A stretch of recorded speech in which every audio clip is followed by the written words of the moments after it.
Hi, this is Dorothy from favediets.com and from taichibosman.com/rawfoodblog. Making one of my favorite dishes right now, which is cherry brownie hearts. And to do it, I sprouted a half a cup of almonds. And to do that, you soak them for a day and then let them sprout till they have the little white tip on them. You don't have to sprout them. You can just put a half cup of almonds in there and a fourth cup of mesquite powder, which mesquite has these deep roots like alfalfa that can go down 100 feet. And I like stuff with deep roots. It seems like it would have a lot of nutrients, and indeed it does.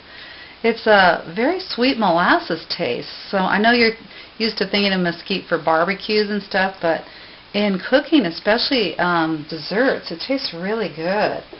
And it's also an antifungal, an antimicrobial, an antispasmodic. It's used in first aid to help stop bleeding, but it's also really good for the colon because it slowly absorbs, so it's really good for people with diabetes and stuff. Anyway, in here, so we've got the almonds and the mesquite and a half teaspoon salt.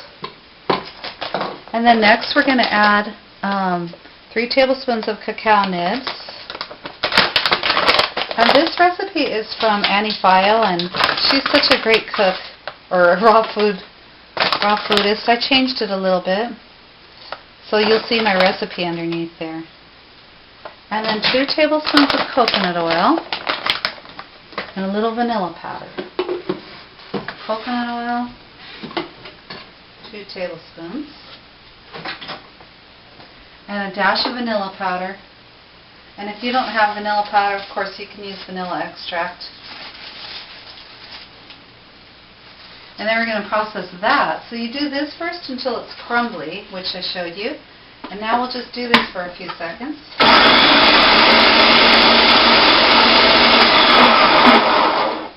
And then we add the dates and the cherries. The cherries is 1 cup. Make sure they're pitted, of course.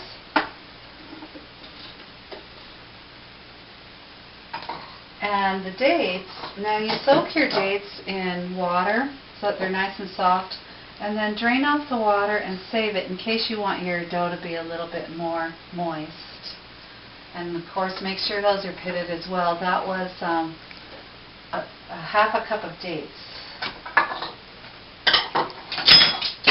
So pretty simple recipe. So we're going to combine that and make sure it's a nice dough to put into our heart mold.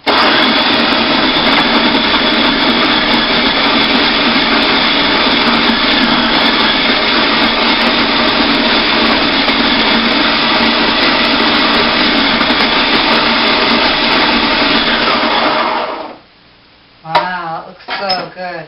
Yeah, I'm going to put in a little bit of the date water. Just a little bit.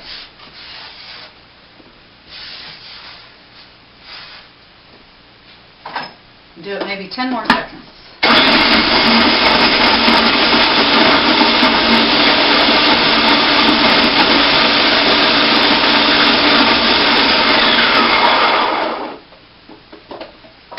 And that is so beautiful. And then take your heart molds and put a little piece of parchment paper underneath it so it doesn't stick. And then press them down into it. And put these in the freezer for about just 10 minutes. I mean, you can eat it right now, but just so they'll firm up a little bit. And then you can keep them in the freezer or in the fridge for just a few days because these are nice, fresh, raw ingredients. So you don't want your cherry brownie hearts to go bad or ferment. So there you have it, from Dorothy at taichibosman.com/rawfoodblog and from favediets.com. Enjoy your cherry brownie hearts.